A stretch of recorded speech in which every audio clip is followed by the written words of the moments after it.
समय से पहले और भाग्य से ज्यादा कुछ नहीं मिलता।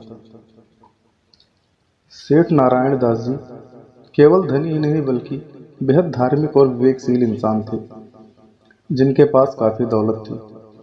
सेठ जी की एक ही बिटिया थी, लाडो, जिसकी शादी उन्होंने नगर के एक प्रसिद्ध धनवान के यहाँ की थी।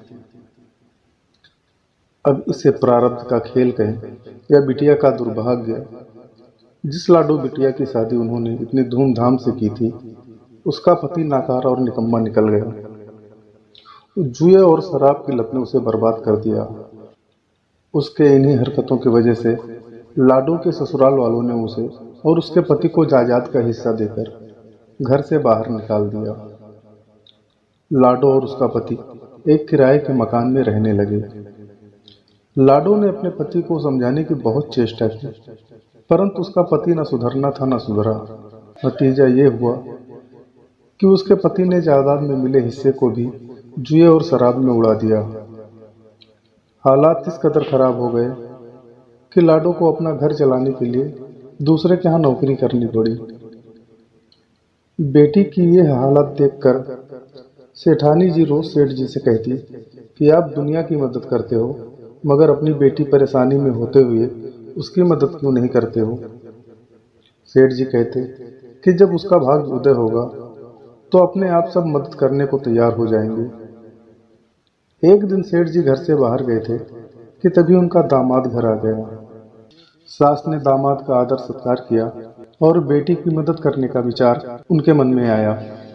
कुछ सोचकर सेठानी ने बाजार से 4 किलो ताजे पेड़े मंगाए और उन पेड़ों के बीच में असरफिया दबाकर रख दी।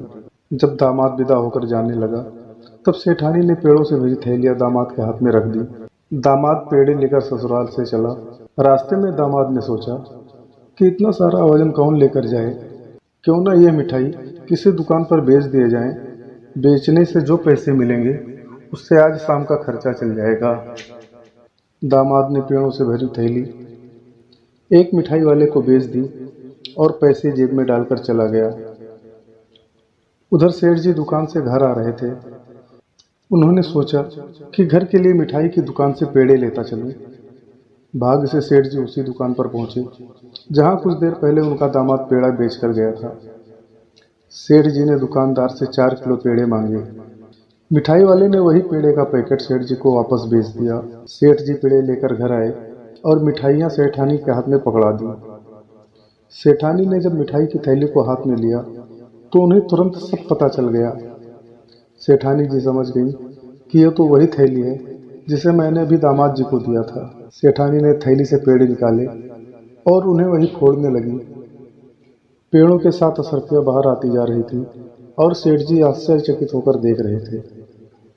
सेठ ने जब पत्नी से इसका राज पूछा तो सेठानी ने सेठ जी को दामाद के आने से लेकर जाने तक और पेड़ों में असरफियाँ छिपाने की सारी बातें बता डाली। सेठ जी बोले कि भगवान, मैंने पहले ही समझाया था कि अभी उसका भाग्य नहीं जागा।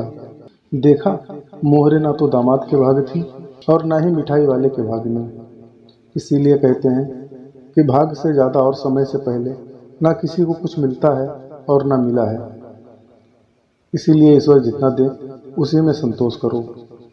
झूला जितना पीछे जाता है उतना ही आगे आता है, एकदम बराबर। ये कहानी आपको कैसे लगी कृपया कमेंट करें और हाँ, प्लीज़ लाइक और सब्सक्राइब करना ना भूलें।